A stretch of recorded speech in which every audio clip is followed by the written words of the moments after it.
Today we're going to look at the practice of meditation, pure awareness leading us into that divine consciousness that we are. Meditation can be defined as continuous concentration upon the divine. So it may be that you focus on the light within you and you hold your awareness to the inner light. And when it goes beyond concentration on that aspect of God as light, where the subject and the object become one, where there is that union, that state of yoga,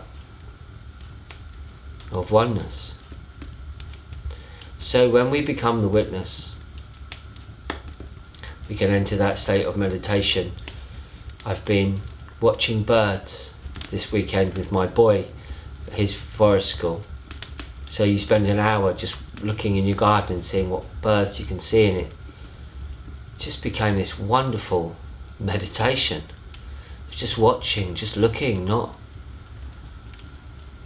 seeking anything, aiming for anything, but just watching. I think it's the reason that we like to look at the fire. We like just to watch the fire. It's that process of observation, and sometimes the observer and the observation and the observed become one. And that is again meditation. That's why I think people like to go fishing. They get away from all this, they're just watching, aren't they? They're just observing.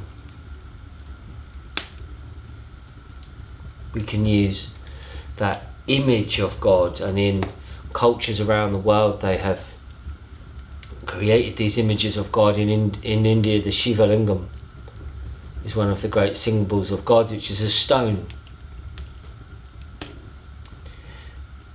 This divine carver was given a stone and he said, carve me an image of God. And he said, if I do a man, it will exclude woman. If I do a woman, it will exclude man. If I do an animal, it will exclude humans. If I do a plant, it will exclude animals. So he just left the stone. And there was the image of God, the Shiva Lingam, which you find all over the world. The standing stones. This Vedic culture, which in some ways mirrored the later Celtic culture. The Druids and the Brahmins, there are similarities between these things. So we can hold to that image of the divine. It might be a candle, it might be an image of a divine personage, like Yogananda here. His eyes have such divinity.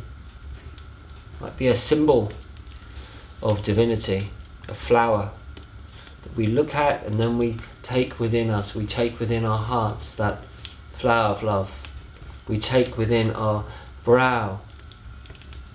It might be the absorption on sound to lead us into meditative consciousness. We might engage with the sound in chant.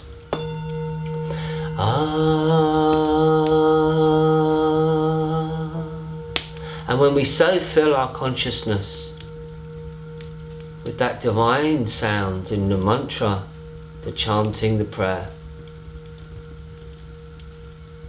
then we absorb our concentration, we absorb our mind in that. Om Shanti Shanti Shanti. Om Shanti Shanti Shanti.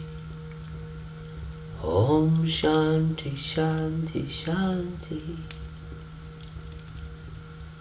So there are many wonderful techniques to help lead us into the state of meditation. If you can get a copy of it, Osho's book, Meditation, the First and Last Freedom, is absolutely wonderful. The Brahma Kumaris run free meditation classes, and the Self-Realization Fellowship teaches one of the highest forms of meditation practice, Kriya Yoga. So these are some resources, maybe some places for you to look. But anything you can absorb your awareness in that for you represents the divine, represents goodness, love, peace. Then sit with that. Try and keep your spine straight, Patanjali says in the Yoga Sutras. So the energies along the spine become aligned. If you can't sit comfortably on the floor, I mean in a chair is good, or lay down. Just be relaxed. Breathe deeply. Maybe try to create an environment. We've looked at some of these, haven't we, on cleaning and sacred space. Create that beneficial environment. Not too hot, not too cold. Where you can sit in your seat, your asana, and focus on that indwelling consciousness of the divine qualities of love, peace and joy.